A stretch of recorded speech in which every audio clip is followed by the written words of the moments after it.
Get ready for the dictation. 10 seconds. 5 seconds. Start. Sir, I know for some time past how this government is functioning. Take, for instance, the Commerce and Industry Ministry. Since the last one decade, this ministry has faced many changes. It has been changed, reorganized many times, sometimes inflated and sometimes deflated to suit the particular individuals who occupy the place of power. In the beginning, as the House is aware, there was the Commerce and Industry Ministry.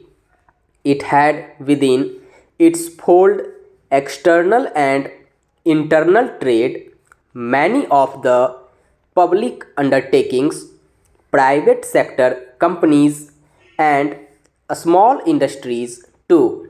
But from time to time, as I said, this ministry has been cut and changed and suffered because of a particular person in power.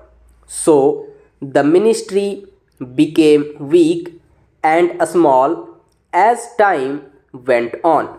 The net result was that no effective functioning was possible. It is amazing how a vital ministry, the Ministry of Commerce and Industry, has been subjected to such vicissitudes, has been subjected to such changes. We all know that no ministry can function in an atmosphere of instability and uncertainty.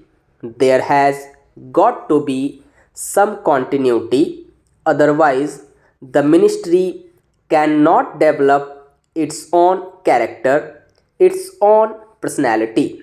But unfortunately, there is a continuous disintegration of the Commerce and Industry Ministry. And what is the picture today? Today, sir, the different limbs of this ministry have been scattered among various ministries and departments. The net result is that if you go to the secretariat, you will have a perfect picture of confusion. We, members of parliament, are at a loss to know what is what in this ministry. We are amazed that even the officers functioning in the various sectors have no sense of responsibility because they themselves do not know their powers and responsibilities. The picture is very confusing. As a consequence of this confusion, which is increasing, the work has suffered, efficiency has suffered, and the importance of the ministry has considerably gone down. It has lost character and personality. We talk of industrialization of the country, we talk of rapid economic development. Unless the ministry is clear headed or properly organized, it would be difficult to bring about rapid economic transformation or quick economic development. So, my first remark is that the Ministry of Commerce and Industry has to be properly reorganized so that there can be effective functioning. There may be far better coordination and there may be fruitful work. Take, for instance, the huge number of complaints about licensing. We do not know what is the policy of licensing.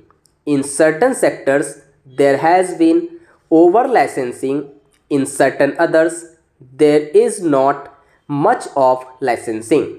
Also, we see that the licenses which have been granted have not been properly utilized, partly because the government has not been able to remove some of the official bottlenecks. Take the instance of collaboration agreements. In the matter of collaboration, we find considerable delay and lack of quick decision. As a result, the licenses issued by the department have not been utilized. Again, take the import and export wing of the department, and there you see the same slackness, the same indecision, and the same indefiniteness about anything.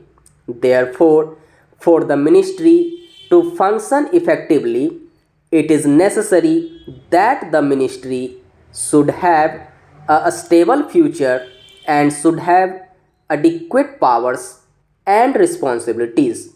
No modern country in the world can cut or slash portfolios or ministries without rational basis, but unfortunately here and particularly in this ministry, slashing or cutting has been going on without heed being paid to the needs of development and to the needs of efficiency.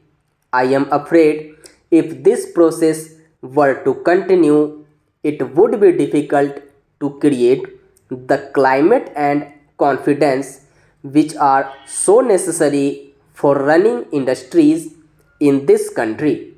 My friend was speaking about state trading. On this question, I feel that no precise policy decision has been made by the government so far. I say this because any policy decision should be preceded by a lot of thinking, and it has to be done preferably at the budget time or before that. Now, a decision has been taken by the government that instead of one state trading corporation, there should be two.